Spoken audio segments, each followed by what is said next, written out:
Hey, what is going on, everyone? It's me, Mr. Mario, and welcome back to another episode of ModChat. For those who do not know, this is a podcast I do here in two different forms.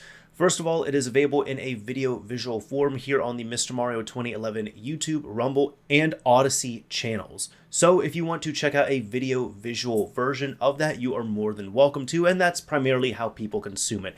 However, if you want to check out an audio-only version so you can take it around and listen to it wherever the hell you want to, like an actual podcast, simply look up ModChat on your favorite podcasting app, host, provider, or platform.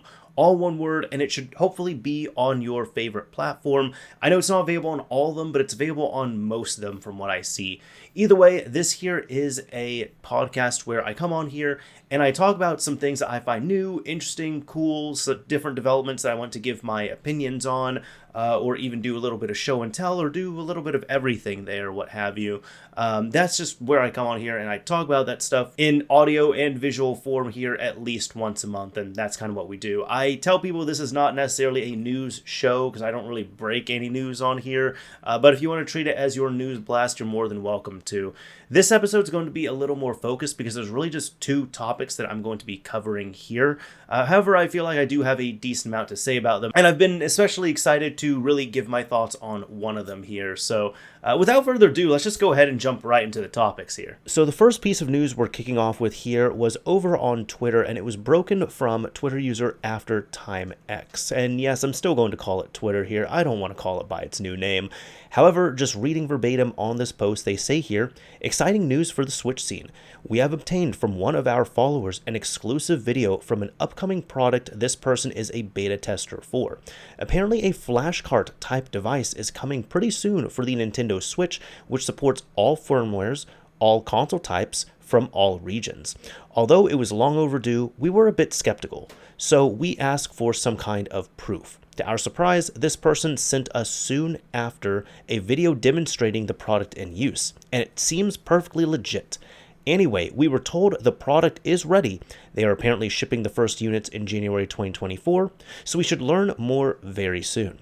We were promised more updates soon, so make sure to follow us for the latest news about this device and a lot more on AfterTimeX. This is interesting to see. Now, I had done a quote tweet about this here, and a lot of people are saying this is a R4 type flashcart, because that's what a lot of people think with immediately, or if you're in the retro scene, people think of EverDrives, of course. However, I was saying it's more akin to the Sky 3DS, and I'm going to get into that here. There is a video attached, so let's go ahead and we're going to make this full screen and give it a view. So right here, you could see this is a Switch OLED, which is running, and it looks like this is the device right here. It is shaped exactly like a flashcart, except right here, you see that there is a SanDisk micro SD card inserted in there, so you can pop one in. So they take this here. They're going to pop it into the Switch, and it looks like it mounts a Super Mario Bros. Wonder. Then they take it out, they pop it in. This I actually hadn't noticed until now. There is a little LED right here. So once that LED is shown, it ends up remounting that game. So they're going to boot it up. Okay. Now, unfortunately, it looks like to switch games, it's going to be a little bit of a pain here because there's not going to be buttons that you can press on the actual game card, unfortunately. And I'll get into that, but you could see that Wonder is booting up just fine. So they close out of it. So now they're going to do the game swap, which you're going to see it's eject, and they put it in, eject, put it in again, and it did a quick, if you could see it there, I'll back it up a little bit. You can pay attention to the LED indicator, and there it mounts that. It does a really quick one, though, when it's switching the game ROM itself, it looks like. So if you just do this here, but then if you do a quick swap in and out, that's when it looks like it ends up swapping to Immortals Phoenix Rising. And then they do it again, and it switched to Oddworld New and Tasty, and the Crash Insane Trilogy, and Mario Kart 8 Deluxe, in which they boot it up here, and they show it for the remainder of the video. So they were able to demonstrate that these are ROMs that are being played off of here, and they demonstrated the ROM switching functionality. I saw some people were also commenting on the odd angle here, and I can say that's probably more than likely because the Switch is very reflective, and whoever is recording this Obviously, they want to show enough proof here, but they also don't want to show themselves, so I can understand that. However, they close out of this, and that is about it. Now, there was one other piece of information that I've only seen here itself, and this is actually from Voltar, in which he was saying the Nintendo Switch will soon have a fully featured and updatable Flashcart. This will be the only solderless mod available for newer revisions of the hardware, including the OLED. I'll have more info soon. And the reason why I want to cite his tweet here specifically is because his is the only mention of this. There's very limited information on this right now. We have the initial tweet, but his quote tweet of this right here is the only one I would say from a trustable source that says that this is updatable specifically. So I do have a few things I do want to share in regards to this here, and I don't have any other news. This is really just the exact stuff here that I see. So what you're seeing is the same thing that I'm seeing here, but from my own experience and speculation, I do have a bit I do want to share in regards to this. Well, before we cut over to the facecam section of this where I have a lot of thoughts here, I'm happy I delayed this a tiny bit because there was a new tweet from AfterTimeX, which ended up giving a lot more information here, and this does have a name. Here from AfterTimeX on Twitter, we're just going to read the post in which they say, more details has been uncovered about the first Switch Flashcart. After some digging around by our AfterTimeX journalists, it was discovered that the Switch Flashcart in fact has a name, Mig-Switch, and they agreed to answer a few of our questions about some points that weren't fully clear to us after watching that short video from one of their beta testers last week. As their product is ready now, they also kindly offered us a review sample, but our staff have declined because, for one, we are not a review site, and also because of the legal ambiguity of game backups in our team countries. And most important, our opinion is that although they are marketing their product as a backup and development device on their website Mig-Switch.com, it is clear that many video gamers will use it solely as an ultra-convenient piracy tool on their Nintendo Switch consoles. After reviewing their website, it seems also that the backup ROMs that are currently floating around out there on the internet are not supported, as the format that the Mig-Switch uses is slightly different. We don't understand all the technical reasons behind this change, but you can be sure that these scene release groups won't take long to make compatible repacks available to the piracy masses out there, as the instructions published on their website are clear, so it seems to be a very simple process. In speaking more with their beta tester about online play, as Mig-Switch refused to answer any questions not related to pure backup play, he told us that he used one of his game's cert UID, in which he never shared to anyone before, to be able to play online with his other game backups, but so far he has never experienced any issues. Now, of course, this will have to be verified in the long run with many gamers online using this trick, but the team did confirm their product has been tested and works on every single existing model of Switch they could find, and they are very confident they are all fully supported. So I actually will go into details about the cert itself there, and it is from before this tweet was made here, but I think what I said is still going to be pretty relevant to this. Either way, continuing on, reading the comments from our AfterTimeX followers here on X, we also inquired about their choice of using the game eject function to switch to the next ROM on the inserted SD card, and if they fear it could damage the game port with long-term usage. Their answer was that real-life usage is not like in the video the beta tester released, meaning you don't switch your games every other second or even every minute, and the overall quality of your Switch is high, including its game port, but they didn't close the door to designing a second version of their MIG Flashcart with a switch on the cart itself. And they were quick to point out when considering the size of an actual game cartridge, there is more chances for a tiny Switch to break with long-term usage than the console game port itself, which is sturdy. We guess that overall user demand in the end will decide the fate of them releasing a different version with a built-in Switch. Finally, the last and maybe most important question for would-be buyers, we asked the big one. Can Nintendo block your product with a firmware update? Their answer was a quite confident no, although only time will tell. Plus, they told us our product design is fully and conveniently upgradable to be continued, and I will talk a little bit about that as well too, but that seems to be, pretty on the head right there. It looks like we do have a photo of this as well too, so this is a Well, it is certainly a Photoshop job right here, as you can see. But interesting to see that it does have the design itself. It's just in a Flashcart type format, well, game cart type format. You can obviously see a SanDisk Ultra micro SD card in there, 128 gigabytes it looks like. But curiously, right up here, there is a Phillips head screw. So I'm sure many people will be tearing into this thing immediately, literally and figuratively, if they do get it. Now, one big development is they have a website here for Mig-Switch.com, which I've just seen some screenshots of it, and I hit it on my phone, and I thought it was interesting enough where I was like, I'm not going to delve any further. Let's go ahead and delve into this in real time on video together. So let's go ahead, hit the site here. There we go. And it's funny. This is what I thought was interesting. So it immediately brings us up here saying Mig-Switch is a third-party backup and development device for the Nintendo Switch, not endorsed nor licensed by Nintendo of Japan. Before ordering or using Mig-Switch, you must carefully document yourself about the legality of creating game backups of your own game cartridges in your country jurisdiction. Backing up your own legally owned games is surprisingly not permitted in every country and can constitute a serious offense in some. Mig-Switch does not approve the use of its device with ROMs of games that you do not own, downloaded from the internet, or owned by a friend or any outside source. Beside the fact that it is illegal, it will void our warranty and support. And then you say, okay, I have read and understood. I agree to proceed here. Let's go ahead and accept. And okay, interesting. So this is it. Let's check this out here. This is from, actually, so it's been a bit here. It's also saying a product of Mig-Switch developed and produced in the Russian Federation. So it looks like the first news of this to be believed is from November 6, 2023. They're saying here, final testing in progress. After more than a year in development, the first Mig-Switch production units have been sent to our beta testing team to ensure a bulletproof, flawless user experience on any Switch type, region, or firmware. On December 20th, reviews incoming. After extensive testing and very satisfying results, we are looking for independent reviewers to test and publish video and in-depth articles about their experience with Mig-Switch.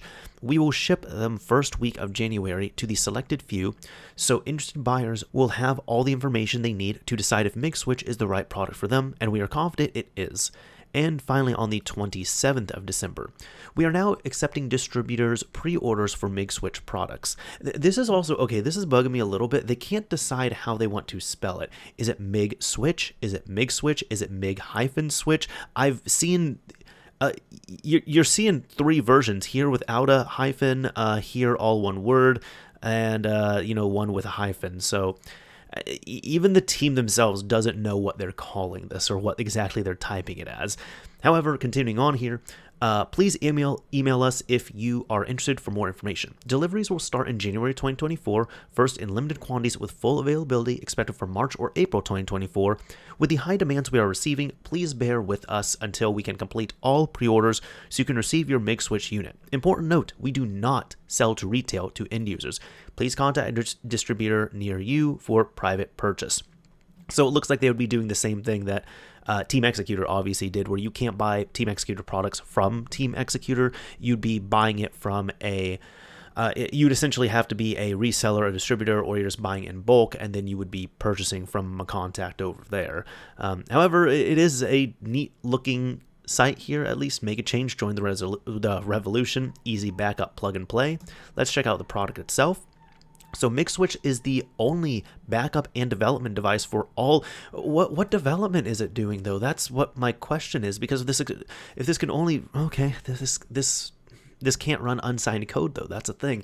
Anyways, backup and development device for all Nintendo Switch consoles, regardless of their version, firmware, type, regular or light. That does not require any installation or modification of the console, simply plug and play.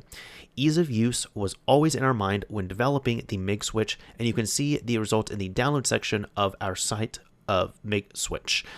The device consists of two products: Mig-Switch card, a micro SD card is required, not included, and the Mig-Switch dumper to back up your own legally owned Nintendo Switch games. So that will be interesting if you can dump this, because I was running with the assumption here you're going to need a custom firmware switch to do the dumping here, but if it's going to come with its own physical dumper product, then that's interesting here.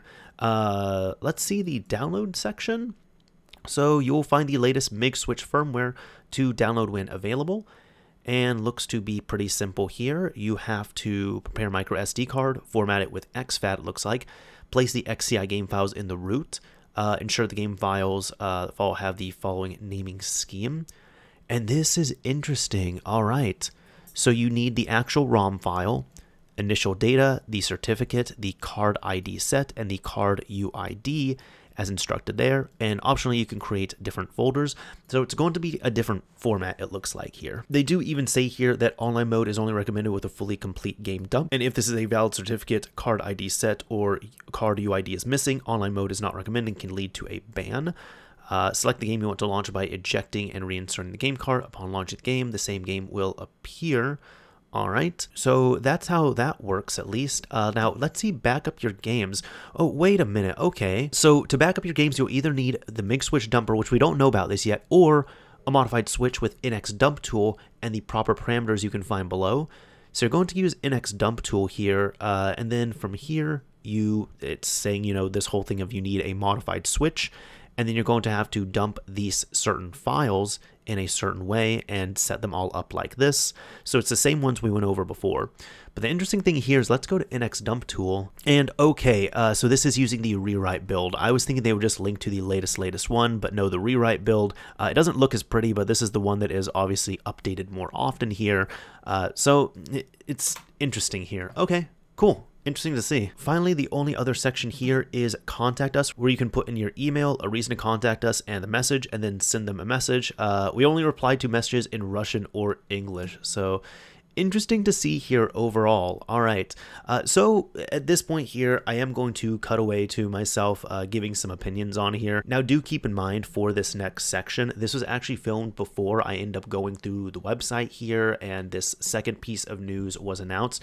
So some of it might be a tiny bit off, but I think for the most part, just saying as a discrepancy here, the only part I would say would really need a correction is in there. I was saying that you have to have a custom firmware switch, but it looks like to dump your games, they're going to have a game card dumper product, so that's going to be interesting. So we'll see how that goes. Unfortunately, they don't have photos of the game dumper product itself, so we'll just have to wait a little bit longer, but yeah, I mean, let's get into the rest of this here. So I'm going to ramble here for a little bit, but bear with me, or if you want to skip ahead, feel free to, because I saw a lot of people get excited about this. And I will say, yes, for anybody who might or might not be surprised, this is kind of something where I feel like a lot of people watching this are going to know this, but in case you do not know, every single revision of the Switch can be modified. Now, a lot of people still believe that the original unpatched version 1 switches are the only ones that you can modify, and that is not true. Those are the only ones, kind of, sorta. Those are the only ones that really on the latest firmware, I guess we could say that. The original unpatched switches, so if you have a Switch that was manufactured before maybe June 2018, June or July 2018, somewhere around there, that one you can be on the latest firmware and it is susceptible to the boot ROM exploit, which means that you do not need to open up the console to modify in any way.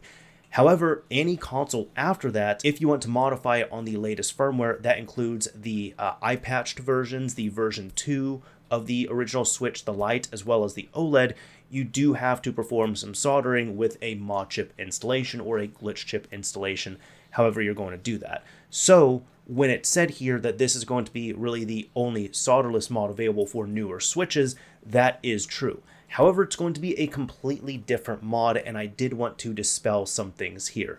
Some people are saying that, oh, this could lead to a new entry point for the system. No, I really don't think so. When people mean entry point, they're meaning in days like the PSP, for example, where you end up having a game which is vulnerable to a save game exploit, like either on the PSP or on the Wii, and then you use that save game exploit in order to modify the system itself.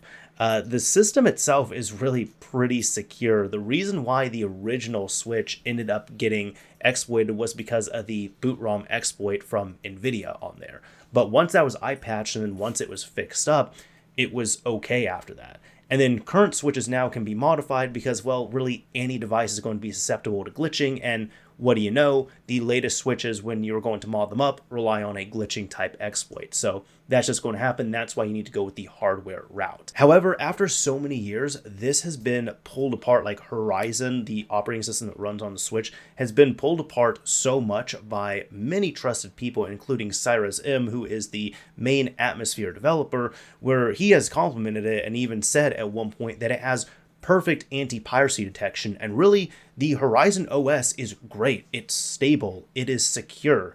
The issue was the hardware that it was on. That's why it ended up getting exploited. However, the actual operating system itself seems to be fine in that regard. So we just need to get that out of the way. Secondly, here, when people were thinking of, oh, this is going to open up the gates for other things here, don't expect homebrew to run on this. From what I'm observing here, it's essentially going to be, if you're comparing it to another scene, think of it actually like the Xbox 360 back there.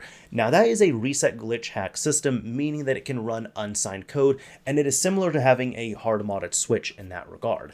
However, there's two main modifications for the Xbox 360. There are the hard mods, which allow you to run unsigned code, and then there's flashing the DVD drive. Now, flashing the DVD drive allows you to, in short, play burned games. However, it does not give you any sort of access to homebrew. It doesn't give you any access to an entry point, and it only allows you to run signed code. That's all you're able to run. So think of this like having a flashed Xbox 360 in some way, where yeah, you're going to have access to pirated games and game backups that you make. However, you're not going to gain access to unsigned code unless you also do a hard mod on the Switch itself. That's what I'm observing here. And lastly, before I get into some explanations here, when it comes to the Flashcart comparison, a lot of people were comparing this to the R4 cartridges, which in case you do not know, those were incredibly popular and still popular cartridges for the Nintendo DS line of systems, where in short, you have the same idea here. You have a cartridge which is shaped in the same way, it has a circuitry, it is shaped in the same way as a standard Nintendo DS cartridge, except you're able to take a micro SD card and you're able to pop it in. The micro SD card is going to contain essentially the system files that specific flashcart will need, which is called the kernel. And then on there, you can put your homebrew, your emulators, your games, all that stuff. But when you run it, when you pop in the flashcart, it's going to look like a totally different game. And when you boot into it, it boots into that kernel or the menu system. And then from the menu system, you then pick your game and you boot through that. This is going to operate differently. Now, this is going to be more like the Sky 3DS. And for those who do not know, totally fine. It didn't really catch on because it was a bit more limiting. There were a few flashcarts for the 3DS before custom firmware was the main thing here. And there was, of course, Gateway 3DS, which first came out, which was more like an R4. However, what we're looking at here is more like the Sky 3DS. And I've said that before, and I say that here, because the Sky 3DS was different. Remember how I just talked about with the R4, you have that whole menu system that you load into? The Sky 3DS was different because you still take your micro SD card, but you put your ROMs on it in a certain way. They have to be like a certain format and all that too, and there's some that do work, some that don't work, but it's the same thing there as well too, where you don't have direct access in that regard to unsigned code. And the main difference is that you're not running a custom firmware, you're not booting into a menu system. Whenever you put your games on there and then you run it off of a Sky 3DS, what is happening is it is mounting that direct image of the game itself. So let's say in this regard here, actually for the Switch, like if this was an R4, you would boot into this here, and then you would pick from a menu system the game you're going to play, and then you would boot into that. However, with the Sky 3DS, essentially, let's say you have a ROM of Animal Crossing, not this exact one, but a ROM of Animal Crossing on the micro SD card. When you load it up, when it mounts that ROM, it's not going to boot into a different menu system. It's going to mount it as Animal Crossing. And to your console, it's going to look like you're playing Animal Crossing. And when you're switching games, it's going to switch over to another title. So it's doing a direct emulation, essentially, of the cartridge itself, and it's mounting that ROM as an actual cartridge, which is also why Sky 3DS to this day was still never patched. So you can take a completely stock 3DS, you can update it to the latest firmware, not run custom firmware on it, and you can run games through Sky 3DS. I'd had it explained to me before years ago, but in short, really the only way that would have been possible to patch Sky 3DS from not working is really just to rewrite the entire game card mechanism or game cartridge mechanism on the 3DS, which wasn't going to be possible with how it was built in that regard. because again, it was mounting the ROMs as actual cartridges and then loading them up that way, as opposed to relying on some kind of other exploit. So it was pretty different with how it loaded there. That's all to say, that cartridge is mostly dead for the most part, because people really don't use the 3DS or 3DZ standard for cartridges for installing them at this point anymore. It's all .cia files. On top of that, there were specific games that were patched to my knowledge, to my recollection in that regard. So there was no way of stopping Sky 3DS, but there was ways of essentially putting anti-piracy on the games themselves to prevent them from working properly on Sky 3DS. There, we have that history lesson out of the way. Now talking about this here, in regards to the Switch Flashcart, this is where I'm a little segmented on it. I personally do find this interesting. Am I going to pick one up? Most likely no. Would I even recommend this? Well, you're going to hear me out on this, right? It's surprising that this is coming so late into the life cycle of the Switch, because regardless of what we want to think here, the Switch is almost 8 years old. And the odd thing is, typically we see monetized solutions like this that come out for consoles first, and then we see a free open source custom firmware in its infancy, and then it gets to a point where it's kind of this threshold between the monetized solutions don't become as viable, they're not as well supported, and the free solutions end up surpassing them in terms of features, in terms of accessibility, usability, all that. So it gets to a point with not every scene, but almost every console scene, the free solutions for custom firmware that is free, open source and all that, that's going to trump the monetized solutions in almost every scene. So that's why this is kind of going the opposite. Now, if this came out in 2018, 2019, it would have been very different. But this is coming out 2024. That's surprising. So I really wonder how much it's going to catch on. The other thing here is going to be that there's really just two groups of people that this would be for. One of them is going to be, and I'm not going to shame anyone either, I'm more just saying, I'm explaining this is what I'm saying here. The first group of people is going to be for pirates who just want to play their system offline. They want to play their ROMs. They don't care about online safety. They don't care about online ban. So essentially, you just want to get your games for free, cartridge-based games. You want to get them for free, and you don't care about any online play. The other group of people that this is going to be for are people who still want to play online. They still want to safely play online in that regard.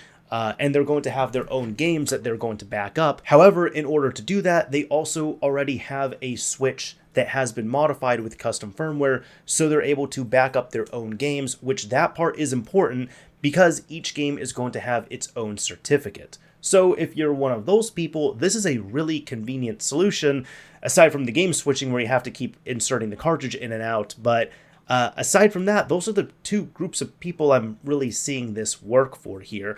And let me explain that, because some people might be saying, okay, you're talking about like online safety, all that stuff. Let's just talk about that here a bit. When it comes to the Switch, I have a demonstration here, right, with a few different games here. Now, one thing you need to know is that every single Switch game is going to have its own certificate. So technically every single Switch game is different. And this certificate essentially is going to signify that individual cartridge or that individual digital install, as well as where it came from. If it was a cartridge-based title or if it was a digital-based title. That is why, for example, if you are on a custom firmware system and you are taking your custom firmware online, one really easy way to get banned is quite literally take one of your cartridge-based games and install it onto the system itself, and you will get a ban.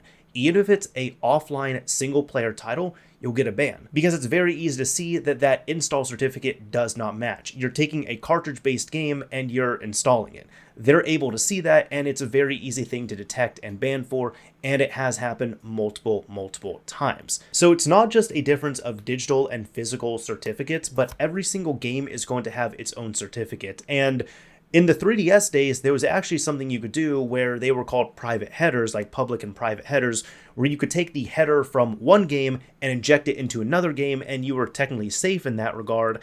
However, you can't do that either. Well, I mean, you can on the Switch, but it's going to be mismatching, and that's also another way to get a ban. Because at that point, if I try to inject the certificate from Animal Crossing into Panzer Dragoon and I play it, guess what? There's going to be a mismatch because there's absolutely no way the certificate for this game should be with this ROM. You might ask, well, why can't I just blank out my certificates? Well, that's already what pirated games are going to do. Another way to get a very easy ban online, just because there's no way you're going to be running naturally with a game without a certificate. And final thing as well too, every single cartridge, every single install is going to have its own certificates. So what I'm saying here is that I have 2 copies of Animal Crossing New Horizons. One of them is mine, one of them is my girlfriend's.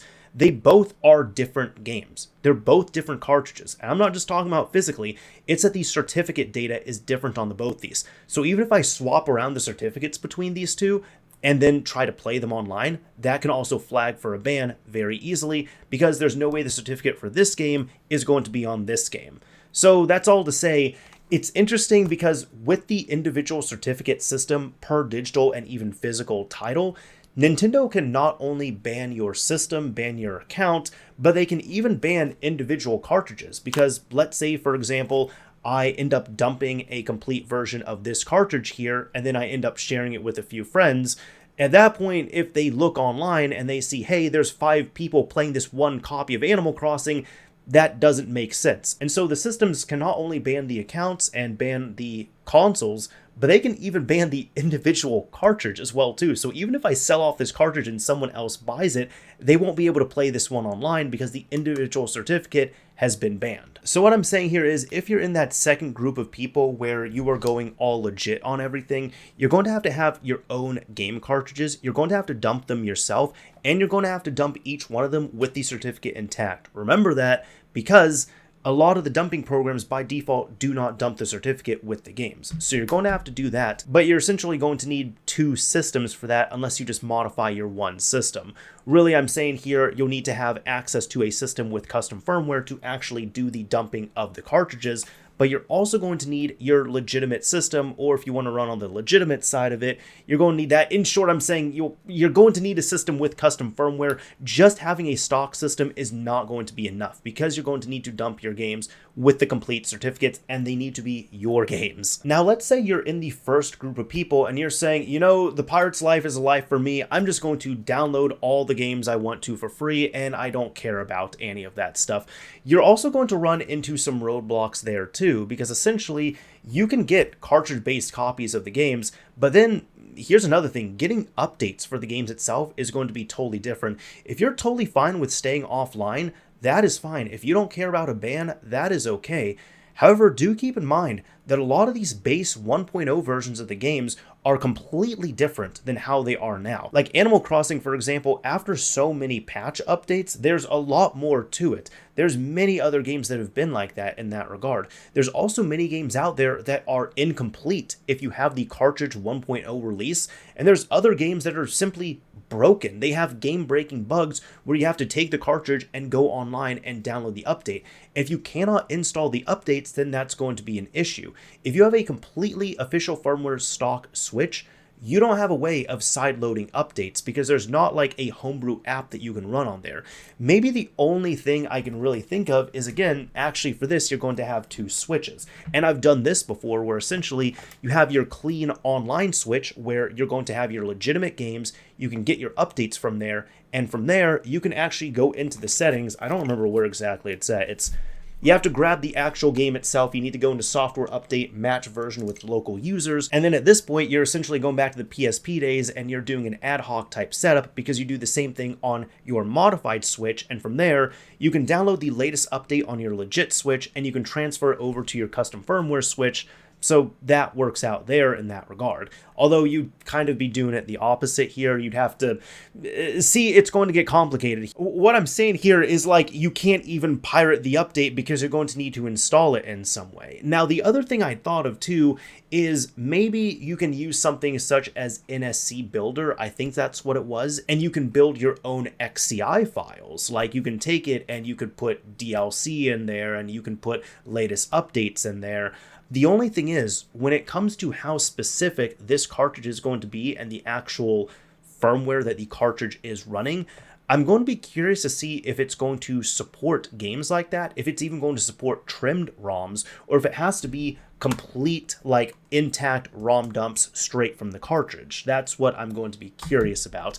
Plus, if you end up building those, like, super XCI files, from what I've seen them called, if you build in, like, updates and all that stuff, I believe they even have a limitation. This is kind of rare to hit, but I think they have a limitation of 64 gigabytes, so you can't go higher than that, unfortunately. So there's going to be a lot of caveats and a lot of limitations here that it's not going to make this as smooth of a process. So like I said, if you're going to be a person who you already buy all your games and you just want to put them on a micro SD card, that's totally fine, but you're going to have to go through the process of dumping all those with a custom firmware switch. So you're going to need a hard modded switch or a version 1 unpatched switch running custom firmware in order to perform the dumps that are required here. And if you're okay just pirating everything, well, you're probably going to run into some issues there too with a lot of games that are just going to be unplayable or not properly patched or not up to date, or you're going to run into issues with that. The last thing I do want to say about this is the reason why I'd singled out Voltar's tweet about mentioning this is updatable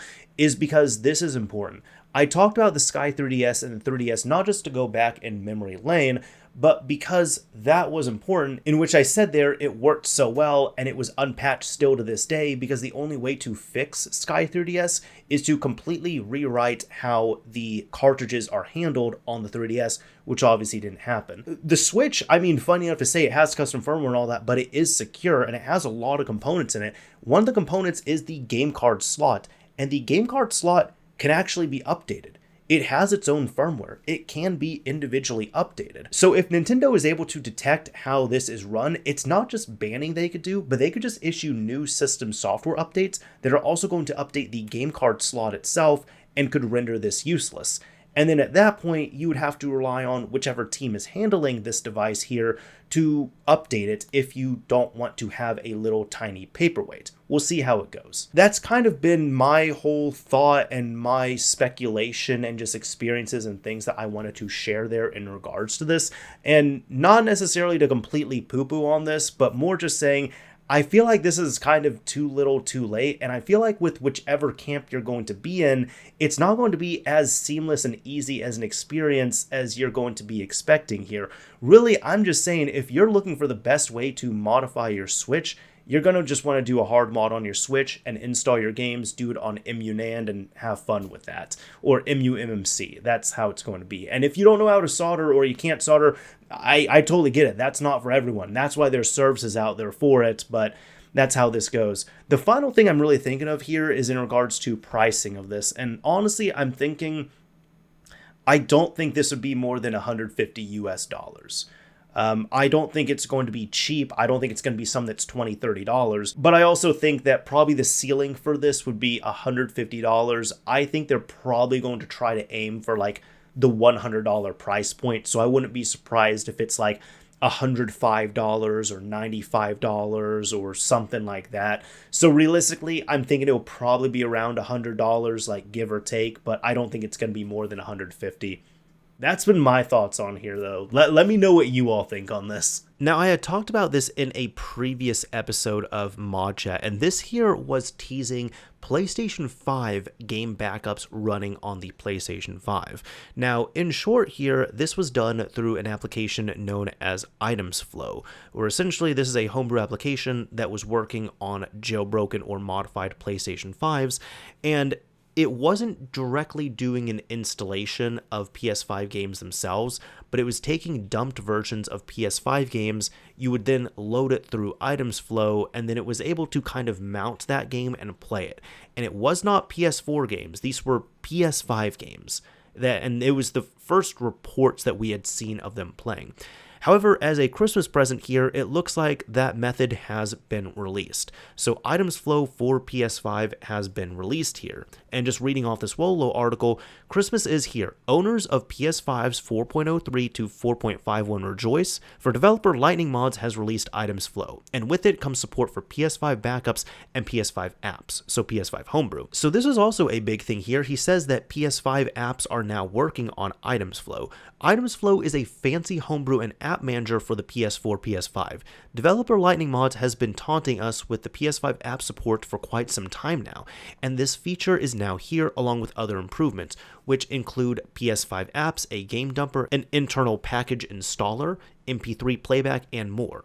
Although hacked PS5s do not support PS5 fake packages yet, and those would be the installable titles, so those would be like games that you have on PS4 right now where you have a package file and you install it and it goes directly on the XMB.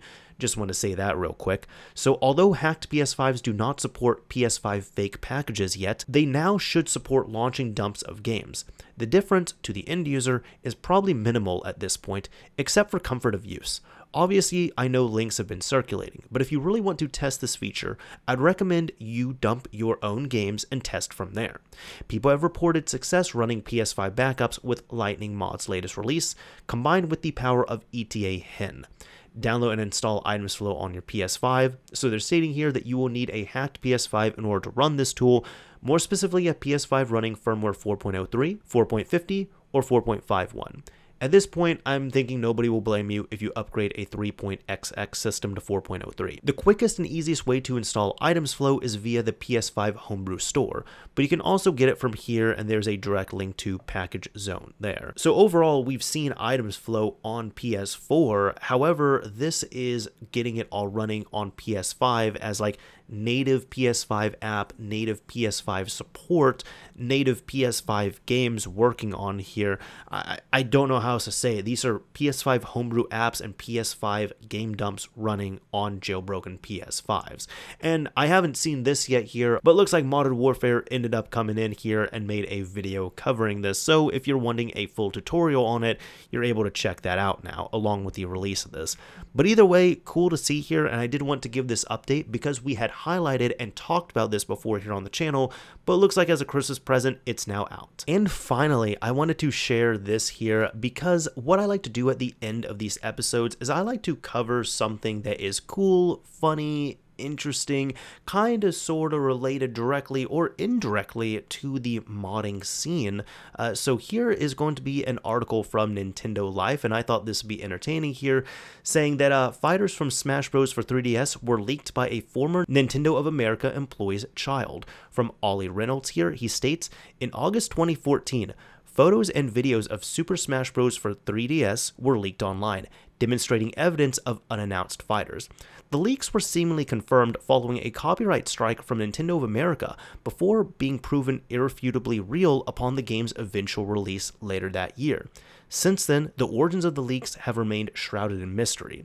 But thanks to some diligent digging from Did You Know Gaming's Liam Robertson, we now have a better idea of what happened. According to Robertson, the leaked footage was captured by an employee of Nintendo of America for analysis by the Entertainment Software Ratings Board. The footage didn't come from the ESRB itself thanks to the stringent security measure taken by the firm, but rather by the NOA employee's child. The details of how the child gained access to the footage remain unclear, but a former Nintendo of America staff member believes that Nintendo's intranet service may have been accessed by the individual using a device belonging to their parent. Although the original leaker had then intended to keep the photos and videos within an exclusive tight-knit group of online friends, I inserted group there, but word spread and it eventually wound up being posted to the image board website 4chan. Naturally, Nintendo of America was able to trace the leak back to its origins and the employee was promptly fired. Yikes. Okay, check out the video above for more details on the Smash Bros. Leak, along with a bunch of other titles. So that's all to say here. If there is somebody who leaks something online and they say that my dad works at Nintendo or my mom works at Nintendo, there could be some truth to that. It was demonstrated here in 2014, and we now know about this in 2023. So interesting to see. Although, well, that kid got their parent fired. Unbelievable. I'm sure the parent was not happy about that at all. Anyways, that is about it for this episode of ModChat, and I can safely say this is also the final episode of ModChat for the year. So I hope you all have had an awesome holiday season. I hope you all are going to have a happy, safe, and awesome new year. And if you've made it to the end of this episode, I do like to do something here at the end of these episodes where I pick a keyword or a key phrase, and then if you, the commenter, use it in a comment on the video upload on any of the video platforms, I'll know that you've made it to the end. So for this here, I'm actually going to share something a little bit here.